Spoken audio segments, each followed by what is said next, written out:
am Manisha Prajapati and I welcome you all the digital तैयारी platform. बहुत ही important हमारी classes चल रही थी, ठीक। पॉवर्टी, गरीबी हम लोगों ने डिस्कस कर लिया था और आज की क्लास में हम डिस्कस करने वाले हैं आपका अनएम्प्लॉयमेंट, ठीक है। बेरोजगारी हम डिस्कस करने वाले हैं। देखिए, पॉवर्टी वाली जिन्होंने भी क्लासेस देखी हैं, बहुत इंपॉर्टेंट क्लासेस हैं, ठीक। मुझे आप लोग चैट बॉक्स में कमेंट करके बताइए कि मैंने आपको टाइप्स ऑफ पॉवर्टी समझाया था, ठीक है, और रीजंस ऑफ पॉवर्टी हम लोगों ने डिस्कस किया था। टाइप्स ऑफ पॉवर्टी एनसीईआरटी के हिसाब से क्या है और जो मैंने एग्जाम पॉइंट ऑफ व्यू से आपको बताया, टाइप्स ऑफ पॉवर्टी आप लोग चैट बॉक्स में जाके कमेंट करेंगे। इंपॉर्टेंट है, याद करिए, कमेंट करिए। चलिए ओके, डिस्कस करते हैं बेरोजगारी को। ये पॉवर्टी नहीं है, अनएम्प्लॉयमेंट है। अनएम्प्लॉयमेंट यानी कि बेरोजगारी। क्या क्या डिस्कस करने वाले हैं हम? बेरोजगारी क्या है, व्हाट इज अनएम्प्लॉयमेंट, ठीक है। मेजरमेंट, भाई बेरोजगारी है तो उसका मेजरमेंट, और टाइप्स ऑफ अनएम्प्लॉयमेंट, कितने प्रकार की होती है। सबसे पहले मीनिंग देखते हैं कि आपकी बेरोजगारी है क्या।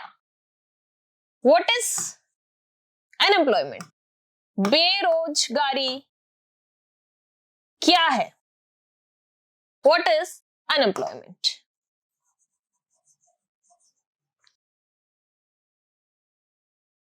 श्रम का वह हिस्सा जिसमें कार्य करने की क्षमता, शक्ति विद्यमान है परंतु प्रचलित कीमतों पर रोजगार उपलब्ध नहीं है, तो ऐसी स्थिति बेरोजगार कहलाती है। और जो वो व्यक्ति है, वो पर्सन है, वो क्या कहलाता है, बेरोजगार कहलाता है।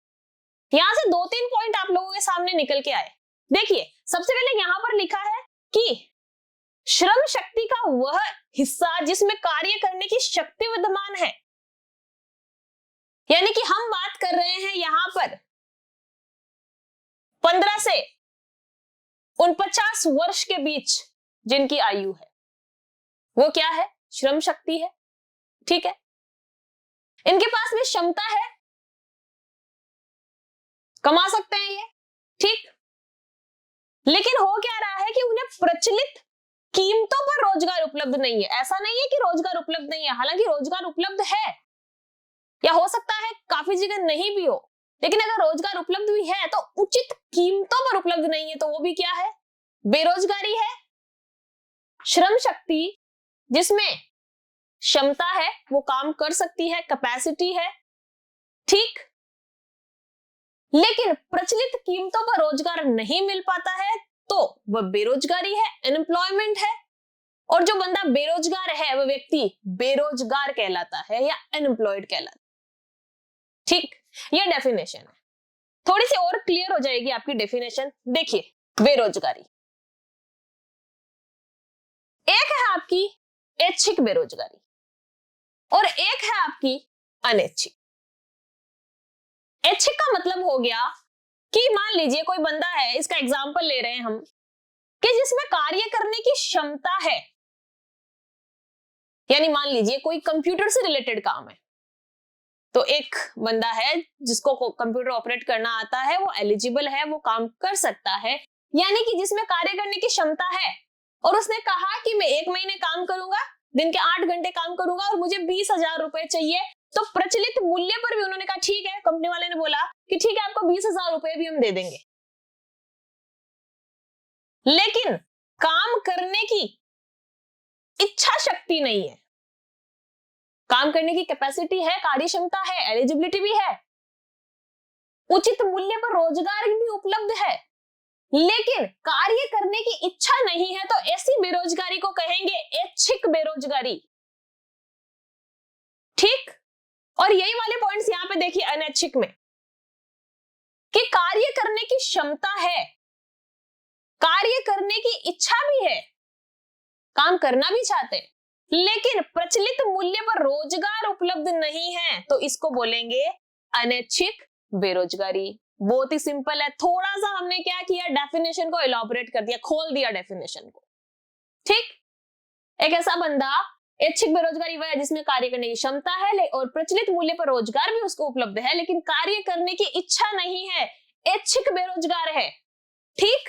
अनैच्छिक में कार्य करने की क्षमता है, शक्ति है, मतलब कार्य करने की इच्छा है, क्षमता है, लेकिन रोजगार ही उपलब्ध नहीं है उचित मूल्य पर, तो वो है आपका अनैच्छिक बेरोजगारी। आई होप कि बहुत अच्छे से क्लियर हो गया होगा। ठीक है, थोड़ा सा आगे बढ़ते हैं। देखिए, अगर बेरोजगारी दर निकालने का आपसे फॉर्मूला पूछा जाए, अनएम्प्लॉयमेंट रेट, तो बेरोजगार आबादी यानी कि पॉपुलेशन जो क्या है, अनएम्प्लॉयड है, अपॉन श्रम शक्ति इंटू 100। ठीक है, सीधा सीधा फॉर्मूला पूछा जा सकता है, याद रखना है। नेक्स्ट है आपका बेरोजगारी का मापन। बेरोजगारी का मापन कौन करता है इंडिया में? Measurement of unemployment. भारत में NSSO फुल फॉर्म पहले भी बता चुकी हूं, again national sample survey organisation. पूछा जाए NSSO कब स्टैब्लिश हुआ था? 1950 में, 1950 में स्थापना हुई थी। हेडक्वार्टर है आपका कोलकाता में। मुख्यालय कहां पर है NSSO का? कोलकाता में। पिछली क्लास से 2 क्लास पहले जो हमारी क्लास हुई थी, मैंने आपको बताया था कि NSSO और CSO को मिलाकर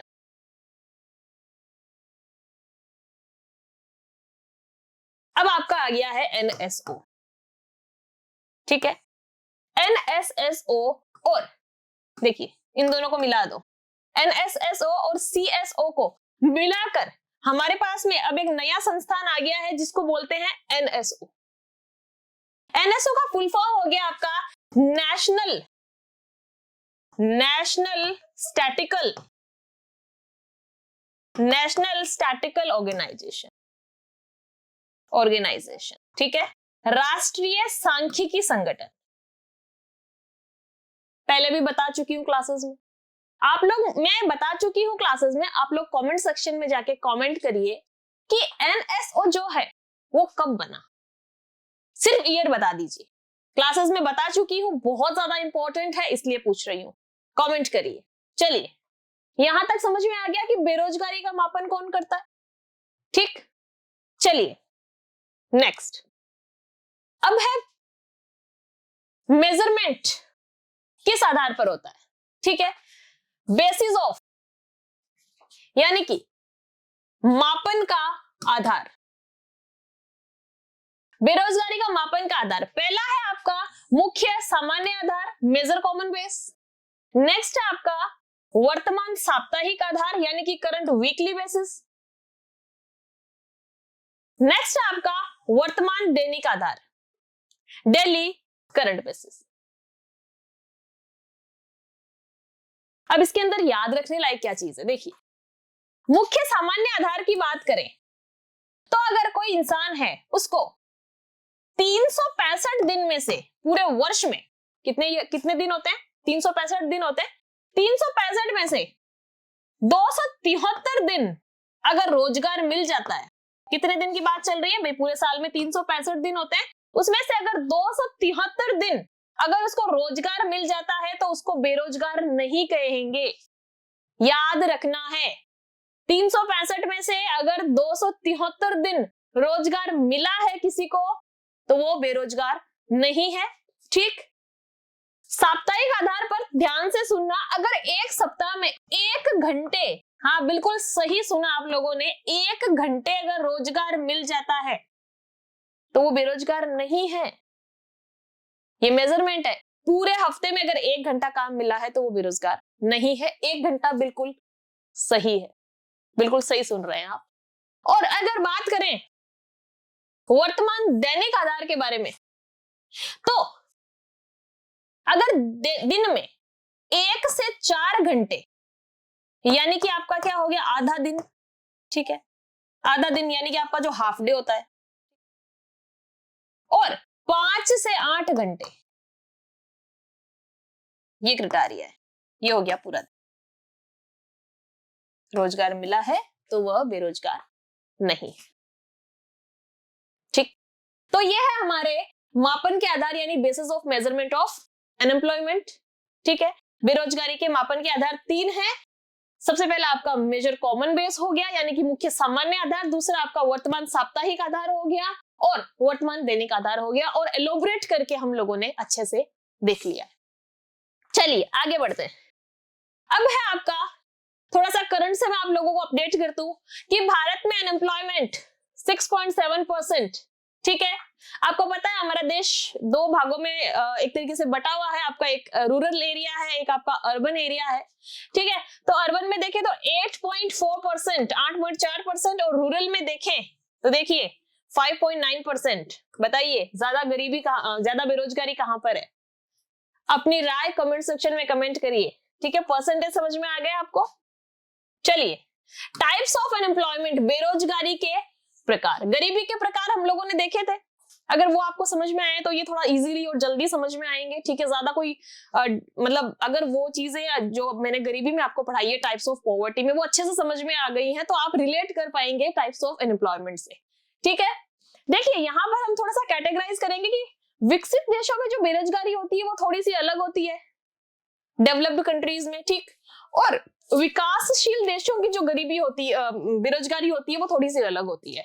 ठीक है, तो थोड़ा समझने के हिसाब से अगर आप देखें तो विकसित देशों में आप यूएसए को थोड़ा सा माइंड में रखिए। ठीक है, फिर थोड़ा समझेंगे तो इजीली समझ में आएगा।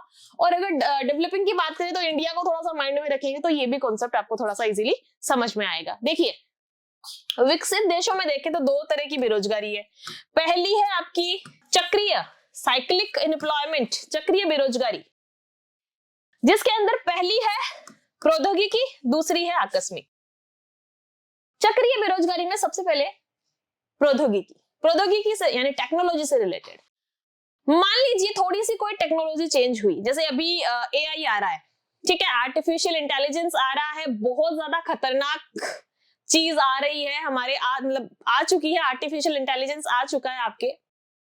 धीरे धीरे जैसे जैसे आर्टिफिशियल इंटेलिजेंस बढ़ेगा तो हो सकता है कि मानव को खतरा भी हो जाए। इतनी टेक्नोलॉजी में हम लोगों ने प्रगति कर ली है। मान लीजिए, चलो वो एक अलग बात है एआई की। यहां पर देखिए, मान लीजिए कोई टेक्नोलॉजिकल चेंज हुआ, तो टेक्नोलॉजिकल चेंज होने के कारण होगा क्या, थोड़े टाइम के लिए लोगों को वो टेक्नोलॉजी नहीं समझ आएगी, तो थोड़े टाइम के लिए क्या हो जाएगा, वो बेरोजगार हो जाएंगे। जैसे कंप्यूटर्स आए, पहले क्या बहुत सारे लोग बैठ के ऐसे बही खाता में जोड़ बाकी गुणा भाग मतलब है ना, वो करते थे ना, मतलब एडिशन सब्सट्रैक्शन, मतलब पूरा हिसाब किताब करते थे, है ना। वो आपने अगर गांव में बड़ियों की शॉप अगर देखी हो तो वहां पे पूरा वो हिसाब किताब रखने के लिए एक रहता था बंदा, मुनीम रहता था। तो सारा काम क्या होता था, मैनुअल होता था, जितना भी हिसाब किताब होता था, बही खाते वगैरह जैसे मैनुअली रखे जाते थे। अब फिर क्या हुआ, कंप्यूटर आ गया। तो यार कहा कि 15-20 लोगों का काम तो ये कंप्यूटर अकेला कर दे रहा है। तो थोड़े टाइम के लिए क्या हुआ कि वो जो 15-20 लोग थे जो मैनुअली हिसाब किताब का काम कर रहे थे, कंप्यूटर आते ही वो क्या हो गए, बेरोजगार हो गए थोड़े टाइम के लिए। इसीलिए इसको चक्रीय यानी साइक्लिक बोला गया। फिर क्या हुआ, उन्होंने टेक्नोलॉजी को अडॉप्ट कर लिया, कंप्यूटर चलाना सीख लिया, तो उनको नई तरह के रोजगार मिल गया, बेरोजगारी खत्म।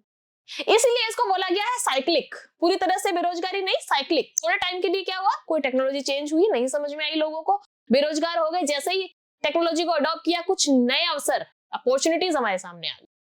ठीक, इसको बोला जाता है प्रौद्योगिकी अनएम्प्लॉयमेंट। ठीक, नेक्स्ट आपका आकस्मिक। जैसे आपका कोरोना आया आकस्मिक, तो वो ऐसे कह के थोड़ी आया कि भाई मैं आ रहा हूं, है ना, अचानक ही आ गया, आकस्मिक आ गया। तो उससे जो असंगठित क्षेत्र के जो मजदूर थे उनको सबसे ज्यादा कोरोना में मार पड़ी। ठीक, तो ऐसी कोई स्थिति हो जाए तो उसको बोला जाता है आकस्मिक बेरोजगारी। विकसित देशों में चक्रीय बेरोजगारी हमने देख ली। अब हम देख रहे हैं अनियमित बेरोजगारी। अनियमित बेरोजगारी में यहां पर हम पढ़ेंगे घर्षण जनित यानी कि फ्रिक्शन बॉर्न। मान लीजिए कोई बंदा किसी कंपनी में काम कर रहा है, ठीक है, कोई ए बंदा है, ठीक, किसी एक्स कंपनी में काम कर रहा है और उसको सैलरी मिल रही है 40,000, ठीक है, 40,000 रुपए उसकी सैलरी है। फिर उसको ऐसे धीरे धीरे क्या ऐसे बैठे बैठे रियलाइज नहीं होता कि यार इतने टाइम से यही काम कर रहे हैं, बिल्कुल बोर से हो गए हैं, है ना, हम तो ज्यादा काम कर रहे हैं, हमें तो ज्यादा पैसे मिलने चाहिए, ठीक है, मेरी कैपेबिलिटीज ज्यादा है, 40,000 रुपए कम है मेरे लिए। तो वो क्या सोचेगा, कंपनी चेंज करने का सोचेगा। उसने कहा मैं 60,000 रुपए कमाने के लिए क्या एलिजिबल हूँ। उसने एक वाई कंपनी ज्वाइन करी जो उसको कितना रुपए देगी, 60,000। लेकिन ऐसा तो नहीं है कि ए ने एक्स कंपनी छोड़ी और छोड़ते ही नेक्स्ट डे उसने वाई कंपनी को ज्वाइन कर लिया। उसने एस कंपनी छोड़ी, उसके बाद में इंटरव्यूज दिए, ठीक है, हफ्ता 10 दिन 20 दिन महीना भर तो बेरोजगार रहा होगा वो, नई कंपनी को सर्च करने में, इंटरव्यूज देने में, प्रोसेसिंग में। तो वो जो कुछ टाइम के लिए वो अनएम्प्लॉयड रहा, बेरोजगार रहा, उसको बोला जाता है अनियमित बेरोजगारी। और ये कहां पे पाई जाती है? आपकी विकसित देशों में, डेवलप्ड कंट्रीज में पाई जाती है। ठीक, चलिए विकासशील देश, यहां पे हमने यूएसए को माइंड में रख के थोड़ा सा समझा, यहां पर हम इंडिया को माइंड में रख के थोड़ा सा समझेंगे। भाई देखिए, रूरल और अर्बन, जब भी बात आती है इंडिया की, हम कोई भी चीज स्टडी कर रहे हैं, पॉवर्टी करो भले अनएम्प्लॉयमेंट करो, किस तरह से करते हैं? 2 एरिया में डिवाइड करके, रूरल और अर्बन, ठीक है, ग्रामीण और शहरी। देखिए ग्रामीण की बात करें तो मौसमी, सीजनल, खेती का समय है, 4 महीने की खेती की सीजन आई, तब तो क्या मिल गया? रोजगार मिल गया, तो बेरोजगारी खत्म मजदूरों की जो खेत में काम कर रहे हैं। और फिर जैसे ही वो मौसम गया, खेती का सीजन गया, 4 महीने खत्म हुए, फिर से बेरोजगारी आ गई। मौसमी बेरोजगारी बोलते हैं इसको, ठीक है। छुपी हुई बेरोजगारी, इसको एक नाम से हम बोलते हैं प्रच्छन्न। प्रच्छन्न भी कई बार आपको लिखा मिलेगा कुछ पेपर्स में। या फिर छुपी हुई बेरोजगारी या हिडन अनएम्प्लॉयमेंट क्या होती है? मान लीजिए किसी खेत में 5 लोग काम कर रहे हैं, ठीक है। देखिए ये कोई खेत है, यहां पर 5 लोग काम कर रहे हैं, तो भी उतना ही प्रोडक्शन हो रहा है। और यहां पर 8 लोग काम कर रहे हैं, तो भी उतना ही प्रोडक्शन हो रहा है। कहने को तो मान लीजिए घर के ही लोग हैं, जब 5 लोग काम कर रहे थे तब भी उतना ही प्रोडक्शन हो रहा था, फिर 8 लोग काम कर रहे हैं फिर भी उतना ही प्रोडक्शन हो रहा है। तो कहने को तो वो खेती कर रहे हैं, खेती का काम कर रहे हैं, लेकिन एक्चुअल में क्या है? क्या प्रोडक्शन बढ़ रहा है उनकी वजह से? नहीं बढ़ रहा। तो इसको बोलते हैं छिपी हुई बेरोजगारी। अपने हिसाब से तो है कि हाँ काम कर रहे हैं, खेती कर रहे हैं, लेकिन प्रोडक्शन पे तो कोई फर्क नहीं पड़ रहा ना, उतना का उतना है, तो इसको बोला जाता है छिपी हुई या प्रच्छन्न या फिर हिडन एम्प्लॉयमेंट। ठीक, बात करें शहरी, सबसे पहले आता है आपका इंडस्ट्रियल, फिर आता है शैक्षिक, ठीक है, एजुकेशनल। औद्योगिक, इंडस्ट्रियल की बात करते हैं सबसे पहले। देखिए